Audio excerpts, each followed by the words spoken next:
Hello friends, आज हम बात करने वाले हैं ट्राइंगल्स की। सबसे पहले हम बात करते हैं ट्राइंगल्स होते क्या हैं। आप जानते हैं अगर 3 स्ट्रेट लाइंस से क्लोज करके बंद करके हम कोई आकृति बना दें तो उसे हम ट्राइंगल या त्रिभुज कहते हैं। ये 3 लाइंस जो आप देख रहे हैं इन्हें ट्राइंगल की साइड्स या भुजाएं कहते हैं। These are sides of triangle। जहाँ पर 2 साइड्स मिलती हैं उस पॉइंट को हम वर्टेक्स कहते हैं। वर्टेक्स या शीर्ष।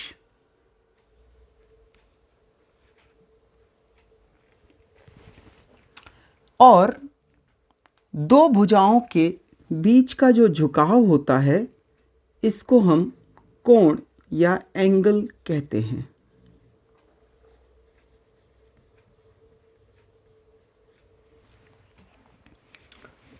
So, triangle is a 3-sided closed figure. It has 3 sides, 3 vertices, plural of vertex is vertices, and 3 angles. तो त्रिभुज क्या है? 3 भुजाओं से बनी हुई एक बंद आकृति को त्रिभुज कहते हैं। त्रिभुज के जो अंग हैं एलिमेंट्स ऑफ अ ट्राइंगल वो 9 होते हैं।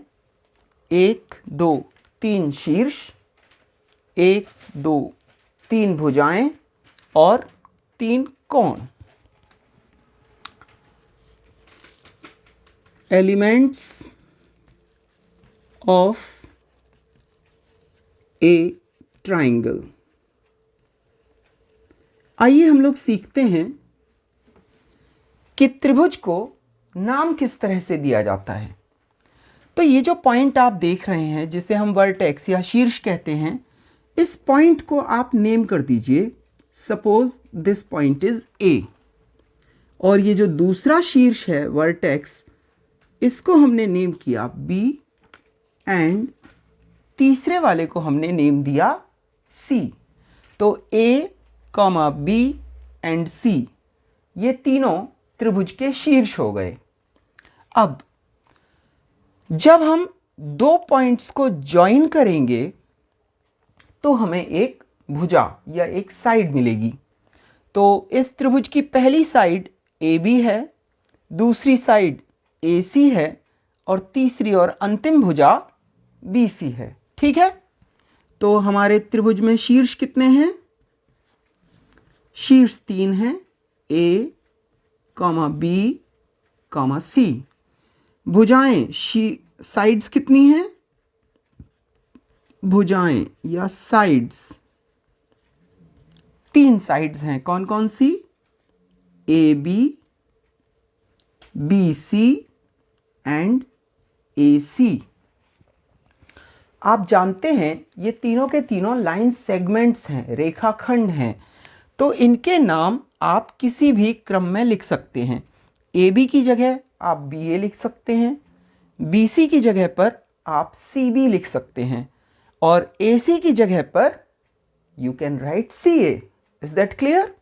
सो these are 3 sides, A B और बी सी और सी बी एंड ए सी और ए सी, सी ए सॉरी। अब हम बात करते हैं इनके एंगल्स की, कोणों की।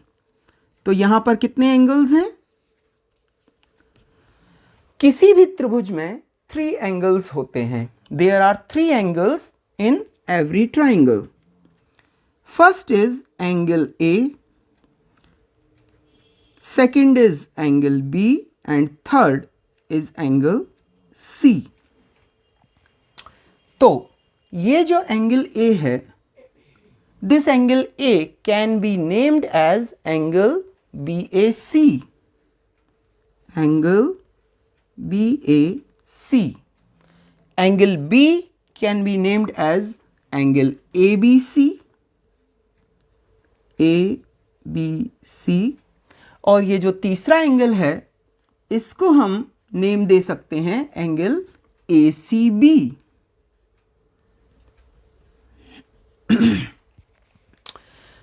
जब भी हम ट्राइंगल के किसी कोण को नाम में लिख रहे हैं तो हमें ध्यान रखना है कि जिस शीर्ष पर वो कोण बन रहा है वो शीर्ष बाकी दोनों शीर्षों के बीच में आना चाहिए।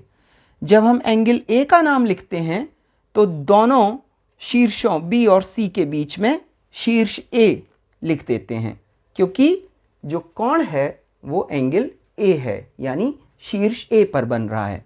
ऐसे ही ये वाला जो कोण है B, वो A और C के बीच में लिखा जाएगा, क्योंकि A और C के बीच में ये कोण B शीर्ष B पर बन रहा है। ऐसे ही कोण C पर जो शीर्ष है वहाँ पर जो एंगल बन रहा है उसका नाम हम A और B के बीच में C को लिखकर बताएंगे। ठीक है, चलिए, ये तो हुई त्रिभुज के अंगों की बात। अब हम बात करते हैं कि इस त्रिभुज के गुण क्या क्या होते हैं। Properties of A triangle.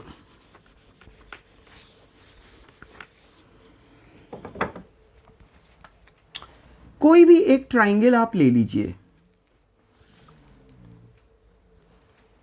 इस ट्राइंगल को सपोज हमने नेम दे दिया PQR। अब इस ट्राइंगल के कुछ गुण हैं जिनके आधार पर हम इस ट्राइंगल को क्लासिफाई कर सकते हैं। ट्राइंगल्स कितने प्रकार के होते हैं ये क्लासिफिकेशन कर सकते हैं, त्रिभुजों का वर्गीकरण कर सकते हैं। तो यहाँ पर दो चीज़ें हैं, एक है भुजा यानी साइड्स, और दूसरा है कोण यानी एंगल्स।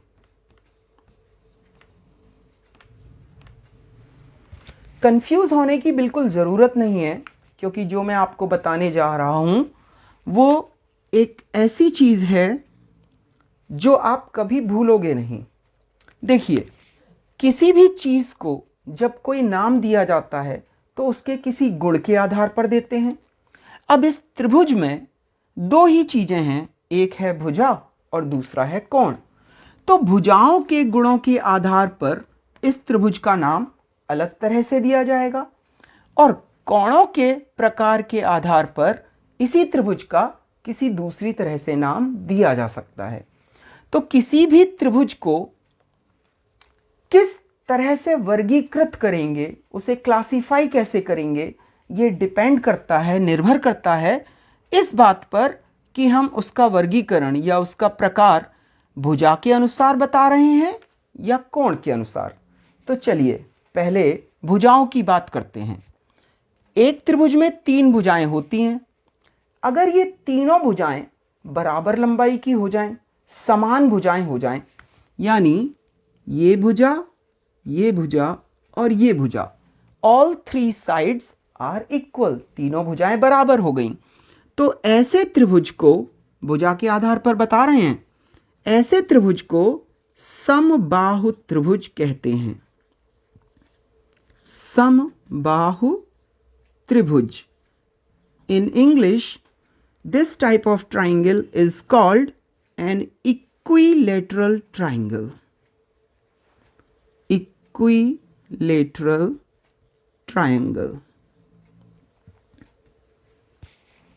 अब अभी हमने इसकी तीनों भुजाओं को बराबर माना था। अब मान लीजिए इसमें से केवल 2 भुजाएं बराबर हैं और तीसरी भुजा किसी अलग लंबाई की है, यानी तीसरी भुजा इन दोनों भुजाओं से अलग है, तो हमारा दूसरी तरह का त्रिभुज हो जाएगा। क्योंकि इसमें 2 भुजाएं बराबर हैं तो इसका नाम होगा समद्विबाहु त्रिभुज। सम यानी समान, द्वि यानी 2, बाहु यानी भुजा। 2 भुजाएं यदि समान हैं तो उसे हम समद्विबाहु त्रिभुज कहेंगे। In English, we name it as isosceles triangle.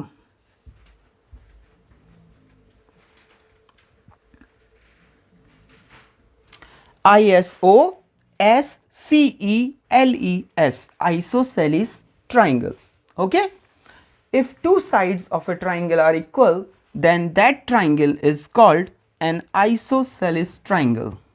Now, if no side is equal, suppose all three sides are different. अब इनमें कोई भी भुजा दूसरी भुजा के किसी के बराबर नहीं है, तीनों भुजाएं अलग अलग लंबाई की हैं।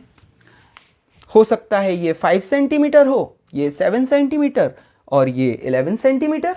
ओके, तो तीसरे तरह का हमारा जो त्रिभुज होता है उसे हम कहते हैं विषम बाहु त्रिभुज। विषम बाहु त्रिभुज। In English, it is known as scalene triangle. SCALENE triangle. तो देखा आपने कितनी सिंपल सी चीज है। जब हमें अलग अलग तरह की भुजाएं दी हैं तो उसे हम स्केलिन ट्राइंगल कहेंगे, जिसमें भुजाओं की लंबाइयां अलग अलग हैं। अगर दो भुजाएं समान हैं तो वह सम द्विबाहु त्रिभुज होगा। अगर तीनों भुजाएं समान हैं तो वह समबाहु त्रिभुज होगा। ये तो हमने भुजाओं के आधार पर त्रिभुजों के प्रकार बता दिए।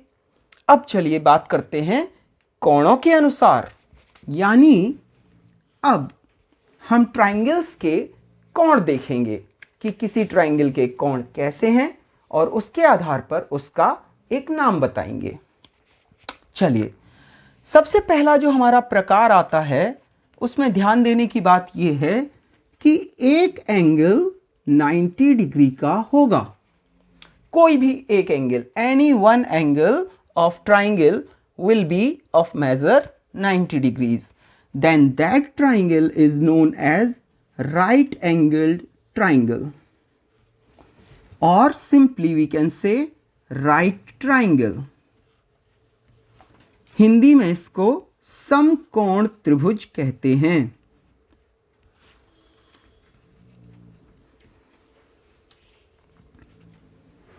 ठीक है दोस्तों, अगर किसी त्रिभुज में एक कोण 90 अंश का हो जाए तो वो हमारा समकोण त्रिभुज होगा।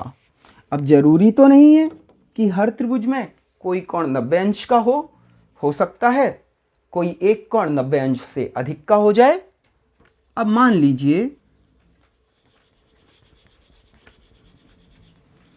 कोई एक त्रिभुज है जिसमें एक कोण 90 अंश से अधिक का है। मान लीजिए ये 115 डिग्री का एंगल है। ठीक है, एक कोण अधिक कोण है, ऑब्ट्यूस एंगल। तो ये जो हमारा त्रिभुज होगा इसे हम अधिक कोण त्रिभुज कहेंगे या obtuse angled triangle. Obtuse angled triangle, Hindi में क्या कहते हैं इसको? अधिक कोण त्रिभुज।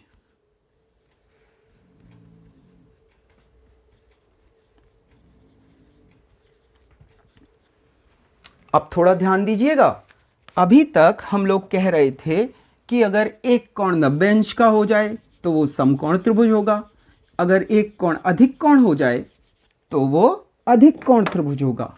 लेकिन अगर एक कोण 90 अंश से छोटा यानी न्यून कोण हो जाए, एक्यूट एंगल, मान लीजिए ये एंगल जो है ये लेस देन 90 डिग्री यानी 70 डिग्री हो गया। ठीक है, अब बताइए इनके बारे में आप क्या कह सकते हैं? सोचिए सोचिए, अभी तक क्या हो रहा था? बस एक ही एंगल समकोण था या अधिक कोण था, बाकी दोनों तो न्यून कोण थे ना। Other two angles in previous triangles were acute angles, but in this triangle all angles are acute angles। 70, 70, 40 degree, एक कोण 70 अंश, दूसरा कोण भी 70 अंश और तीसरा कोण 40 अंश। तो यहाँ आप देख सकते हैं सारे के सारे एंगल्स 90 अंश से छोटे हैं। तो ऐसा कोई भी त्रिभुज जिसके सभी कोण न्यून कोण होते हैं उसे हम न्यून कोण त्रिभुज कहते हैं। In English, a triangle with all angles less than 90 degree is known as acute angled triangle. Acute angled triangle या न्यून कोण त्रिभुज।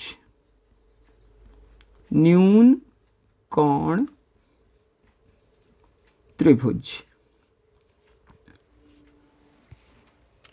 तो दोस्तों, ये हमारे त्रिभुजों के प्रकार हैं, जिसमें हमने ये देखा कि भुजाओं के आधार पर त्रिभुज 3 प्रकार के होते हैं: समबाहु त्रिभुज, समद्विबाहु त्रिभुज, विषमबाहु त्रिभुज। कोणों के आधार पर भी त्रिभुज 3 प्रकार के होते हैं: समकोण त्रिभुज, अधिक कोण त्रिभुज और न्यून कोण त्रिभुज। अब मैं आपको बताता हूं कि इन कोणों में क्या संबंध होता है।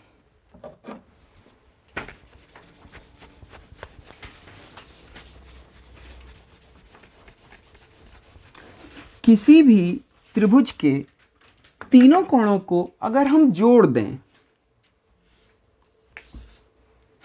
Angle A, angle B, angle C, if we add all 3 angles of a triangle, then their sum is always 180 degrees. किसी भी त्रिभुज के तीनों अंतः कोणों का योग 180 अंश होता है। The sum of all 3 interior angles of a triangle is always 180 degree, and this property is known as angle sum property of triangle. Angle sum property of triangle. Is that clear? अब इसकी भुजाओं के बारे में हम क्या कह सकते हैं? किसी भी त्रिभुज की 2 भुजाएं आप ऐड कर दीजिए, यानी उनकी लंबाइयों को जोड़ दीजिए। If you add any 2 sides of a triangle,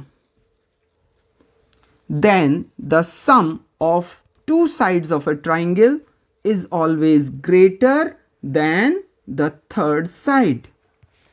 त्रिभुज की 2 भुजाओं की लंबाइयों को जोड़ने पर उनका योग हमेशा तीसरी भुजा से अधिक आएगा। अगर हम AB और BC को ऐड कर देंगे तो इनका जो योग होगा वो AC से बड़ा होगा। ऐसे ही आप अगर AC और BC को ऐड करेंगे तो इनका योग भी AB से बड़ा होगा। और अगर आप AB और AC को ऐड करेंगे तो इन दोनों भुजाओं का योग तीसरी भुजा BC से बड़ा होगा। ठीक है दोस्तों, ये इनकी भुजाओं की प्रॉपर्टी है, property of the sides of a triangle. अभी हमने 2 भुजाओं को जोड़ा है, और अगर हम 2 भुजाओं को घटा दें, if we subtract any 2 sides of a triangle, then what will happen? The difference of any 2 sides of a triangle is always less than the third side. यानी अगर हम AB minus BC करेंगे then it will be less than AC. अगर हम AC minus BC करेंगे then it will also be less than AB. और आखिरी की 2 जो साइड्स हैं AB and AC, if we subtract AC from AB, then the difference will be less than BC. ये triangle की प्रॉपर्टीज़ हैं। ठीक है, तो दोस्तों आज के लिए इतना ही। इनसे जुड़े हुए क्वेश्चंस की आप प्रैक्टिस कीजिए। मिलते हैं आपसे अगले वीडियो में। And please subscribe the channel, like the video and share it. Thank you.